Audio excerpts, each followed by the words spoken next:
मधुबन के बाबा, मधुबन के बाबा मुरली वाले, आपका क्या कहना, आपका क्या कहना।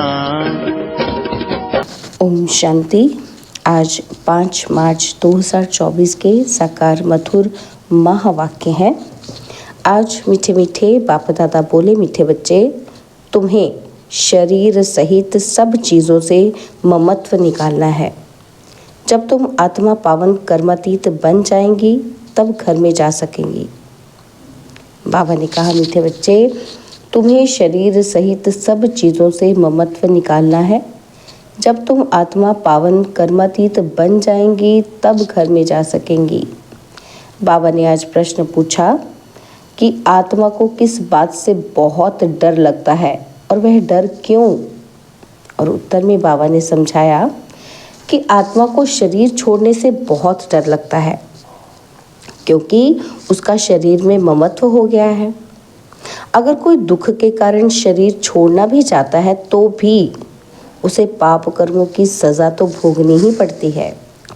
संगम पर तुम बच्चों को कोई भी डर नहीं, तुम्हें और ही खुशी है कि हम पुराना शरीर छोड़ बाबा के पास जाएंगे। ओम शांति। मीठे मीठे बच्चों को समझाया गया है कि एक है ज्ञान और दूसरा है भक्ति। ड्रामा में यह नूद है।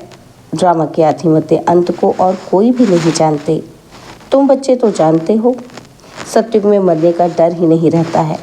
जानते हैं कि हमको एक शरीर छोड़ दूसरा शरीर लेना है। दुख की, रोने आदि की बात ही नहीं, और यहाँ मरने से डर लगता है। आत्मा को शरीर छोड़ने से दुख होता है, डरती है, क्योंकि फिर भी दूसरा जन्म ले दुख ही भोगना है। तुम तो हो संगम युगी। तुम बच्चों को बाप ने समझाया है कि अब वापस चलना है। कहाँ? घर। वह भगवान का घर है ना, यह कोई घर नहीं है। यहाँ भगवान और तुम बच्चे आत्माएं रहते हो, उसको ही घर कहा जाता है। वहाँ ये शरीर नहीं है। जैसे मनुष्य कहते हैं कि हम लोग भारत में रहते हैं, घर में रहते हैं, वैसे तुम कहेंगे कि हम लोग अर्थात हम आत्माएं वहाँ अपने घर में रहती हैं। वह है आत्माओं का घर और यह है जीव आत्माओं का घर। उसको कहा जाता है मुक्ति धाम। मनुष्य पुरुषार्थ तो करते हैं वहाँ जाने के लिए कि हम भगवान से जाकर मिलें। भगवान से मिलने के लिए बहुत खुशी होनी चाहिए। यह जो आत्मा का शरीर है, इसमें आत्मा का बहुत मोह पड़ गया है, इसलिए थोड़ी भी बीमारी आदि होती है तो डर लगता है कि कहीं शरीर ना छूट जाए। अज्ञान काल में भी डर रहता है। इस समय जबकि संगम युग है, तुम जानते हो कि अब वापस जाना है बाप के पास, तो डर की बात ही नहीं। बाप ने युक्ति बहुत अच्छी बताई है। पतित आत्माएं तो मेरे पास मुक्ति धाम में आ न सके। वह है ही पवित्र आत्माओं का घर। यह है मनुष्यों का घर। यह शरीर बनते हैं 5 तत्वों से, तो 5 तत्व यहाँ रहने के लिए खींचते हैं। आकाश, जल, वायु, अग्नि। तो बाबा कहते हैं वहाँ मूल वतन में ये तत्व है ही नहीं। यह विचार सागर मंथन करने की युक्तियाँ हैं। बाबा ने ये प्रॉपर्टी ली हुई है, इसलिए शरीर में ममत्व हो गया है। तो आत्मा ने इस शरीर को लिया और इस शरीर के मुंह में फंस गई। नहीं तो हम आत्माएं तो वहाँ की रहने वाली हैं। अब फिर पुरुषार्थ करती हैं वहाँ जाने के लिए। जब तुम पवित्र आत्माएं बन जाती हो तो फिर तुमको सुख मिलता है, दुख की बात ही नहीं। इस समय है ही दुखधाम।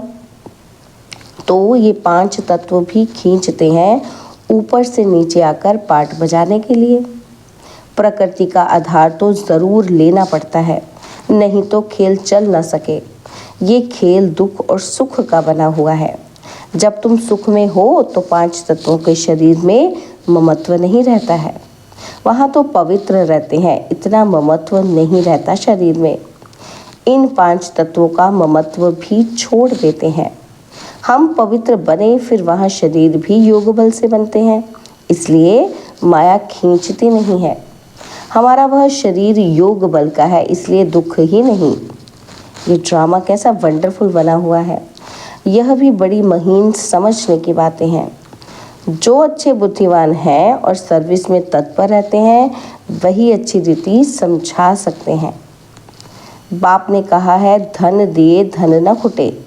दान करते रहेंगे तो धारणा भी होगी, नहीं तो धारणा होना मुश्किल है। ऐसे मत समझो कि लिखने से धारणा हो जाएगी।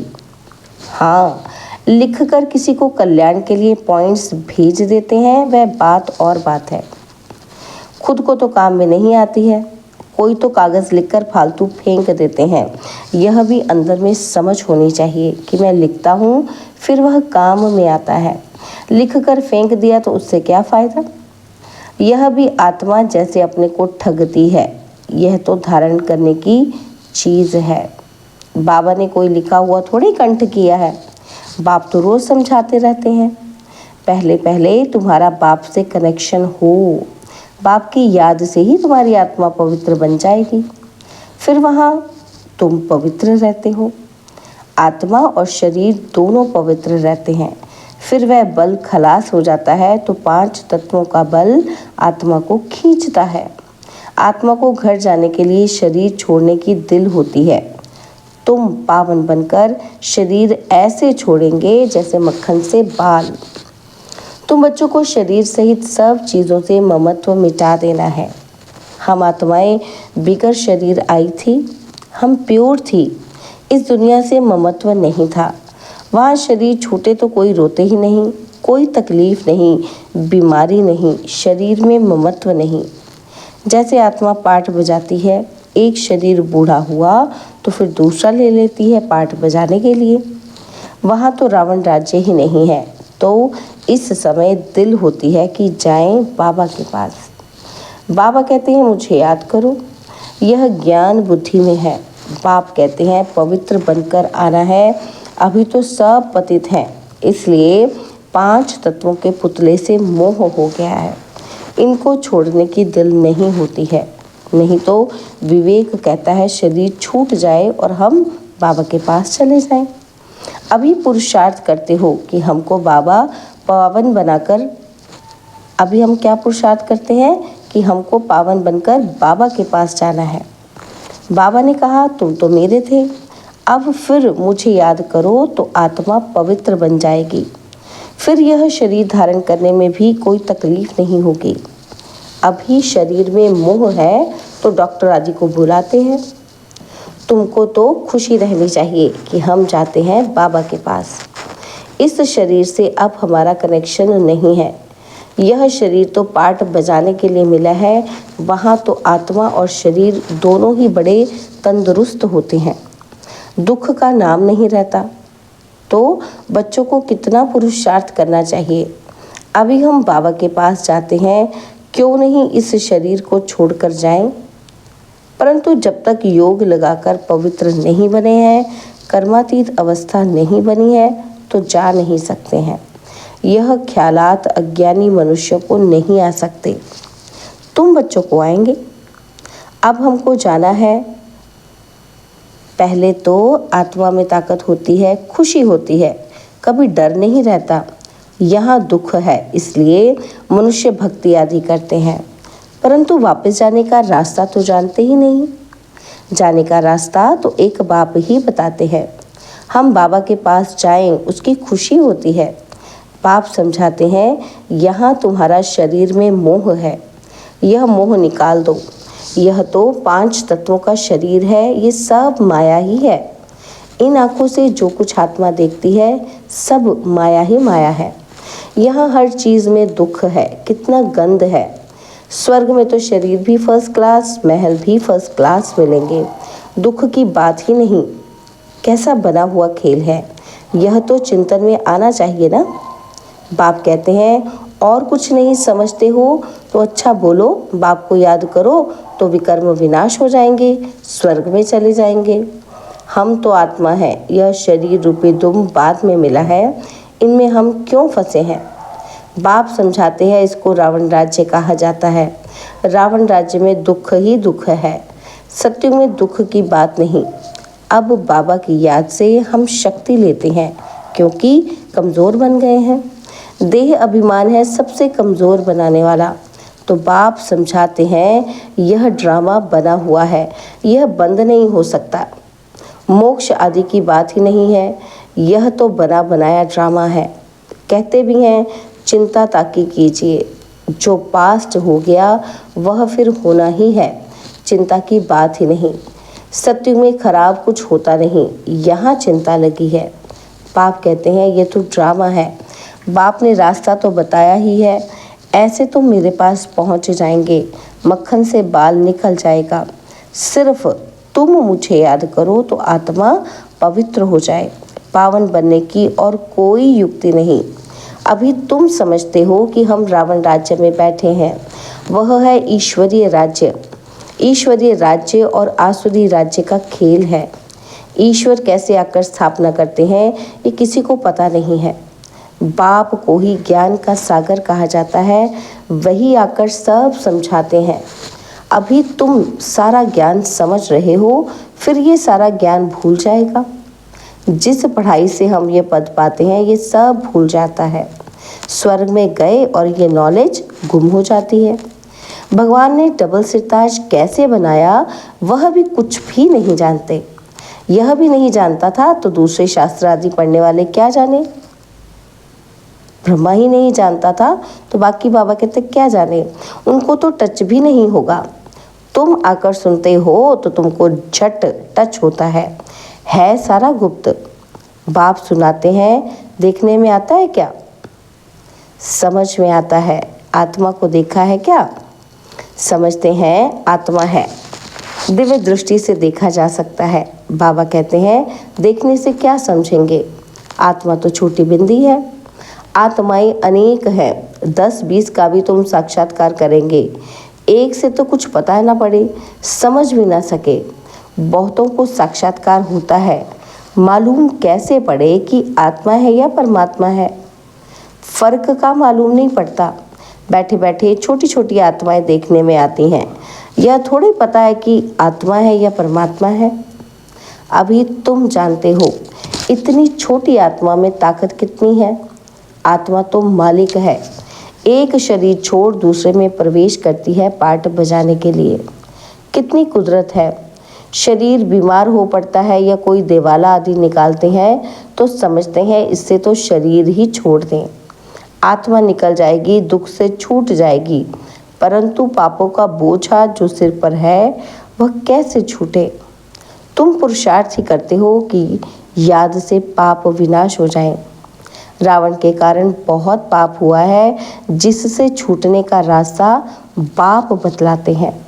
सिर्फ कहते हैं कि मुझे याद करते रहो। याद करते करते शरीर छूट जाए, तुम्हारे पाप आदि सब खत्म हो जाएंगे। याद करना भी मासी का घर नहीं है। मुझे याद करने के लिए माया तुमको बहुत हैरान करती है, घड़ी घड़ी भुला देती है। बाबा अनुभव भी सुनाते हैं कि मैं बहुत कोशिश करता हूँ परंतु फिर भी माया अटक डालती है भी दोनों साथ इकट्ठे होते भी घड़ी घड़ी भूल जाता हूँ, बड़ा कठिन है। घड़ी घड़ी ये याद पड़ा, फलाना याद पड़ा। तुम तो बहुत अच्छा पुरुषार्थ करते हो। कोई तो गपोड़े भी मारते हैं, 10-15 दिन चार्ट लिखकर छोड़ देते हैं। इसमें बहुत खबरदारी रखनी पड़ती है। समझते तो हैं कि जब प्योर हो जाएं, कर्मातीत अवस्था को पहुँचे तब विन करें। यह ईश्वरीय लॉटरी है ना। बाबा को याद करना यह है याद की डोरी। बुद्धि से समझने की बात है। भल कहते हैं कि हम बाबा को याद करते हैं, परंतु बाबा कहता है याद करना आता ही नहीं है। पद में भी तो फर्क पड़ता है ना। कैसे राजाई स्थापन हुई है? तुमने अनेक बार राजाई की है, फिर गवाई है। बाबा हर 5000 वर्ष बाद पढ़ाते हैं और फिर रावण राज्य में तुम वाम मार्ग में चले जाते हो। जो देवता थे वही फिर वाम मार्ग में गिरते हैं। तो बाप बहुत गुह्य बातें समझाते हैं। बाप को याद करने की है तो बहुत सहज। शरीर छोड़ बाप के पास चले जाए, मुझे जाने, तब योग बल से विकर्म विनाश हो। वह तो पिछाड़ी में ही हो सकता है, परंतु वापस तो कोई आता ही नहीं। भल कोई कुछ भी करे, यथार्थ योग तो मैं ही आकर सिखलाता हूँ। फिर आधा कल्प योग बल चलता है, वहाँ तो अथाह सुख भोगते हो। भक्ति मार्ग में मनुष्य क्या क्या करते रहते हैं। बाप जब आकर ज्ञान देते हैं तो फिर भक्ति होती नहीं। ज्ञान से दिन हो गया फिर कोई भी तकलीफ नहीं। भक्ति है रात धक्का खाने की, वहाँ तो दुख की बात ही नहीं। ये सब बातें जो यहाँ का सैपलिंग होगा उनकी बुद्धि में बैठेगी। ये बड़ी महीन बातें हैं, वंडरफुल ज्ञान है जो सिवाय बाप के और कोई समझा ना सके। बहुत थोड़े समझने वाले होते हैं। ड्रामा में नूंद है, उसमें कुछ भी फर्क नहीं पड़ सकता। मनुष्य तो समझते हैं परमात्मा क्या नहीं कर सकता, परंतु भगवान तो आते ही एक बार है, आकर तुम्हें स्वर्ग का रास्ता बताते हैं। अभी तुम बच्चों को कितनी विशाल बुद्धि हो गई है। यह दोनों ही इकट्ठे हैं और यह ब्रह्मा भी किसको देखेगा। समझता है शांति का दान देना है। देखने से मालूम पड़ता है कि यह हमारे घराने का है या नहीं है। सर्विसेबल बच्चों का भी काम है नब्ज देखना। अगर हमारे कुल का होगा तो शांत हो जाएगा। अच्छा, मीठे मीठे सिकिलदे बच्चों प्रति माता पिता बाप दादा का याद प्यार और गुड मॉर्निंग। रूहानी बाप की रूहानी बच्चों को नमस्ते। हम रूहानी बच्चों की रूहानी बाप दादाजी को दिल व जान सिकवा प्रेम से नमस्ते। ओम शांति। प्यारे बाबा, मीठे बाबा, मेरे बाबा, शुक्रिया बाबा, शुक्रिया बाबा, शुक्रिया। धारणा के लिए मुख्य सार है, पहला पॉइंट है पावन बन बाप के साथ घर जाने के लिए इन 5 तत्वों के पुतले से ममत्व नहीं रखना है। शरीर छोड़ने का डर निकाल देना है। और सेकंड पॉइंट है याद की यात्रा का चार्ट बड़ी खबरदारी से बढ़ाते रहना है। योग बल से आत्मा को पावन बनाए, कर्मातीत बन ईश्वरीय लॉटरी को विन करना है। बाबा ने आज वरदान दिया, सिद्धि को स्वीकार करने के बजाय सिद्धि का प्रत्यक्ष सबूत दिखाने वाले शक्तिशाली आत्मा भव। सिद्धि को स्वीकार करने के बजाय सिद्धि का प्रत्यक्ष सबूत दिखाने वाले शक्तिशाली आत्मा भव। अब आप सबके सिद्धि का प्रत्यक्ष रूप दिखाई देगा। कोई बिगड़ा हुआ कार्य भी आपकी दृष्टि से आपके सहयोग से सहज हल होगा। कोई सिद्धि के रूप में आप लोग नहीं कहेंगे कि हाँ ये हो जाएगा, लेकिन आपका डायरेक्शन स्वतः सिद्धि प्राप्त कराता रहेगा। तब प्रजा जल्दी जल्दी बनेगी, सब तरफ से निकलकर आपकी तरफ आएंगे। यह सिद्धि का पाठ अभी चलेगा, लेकिन पहले इतने शक्तिशाली बनो जो सिद्धि को स्वीकार न करो, तब प्रत्यक्षता होगी।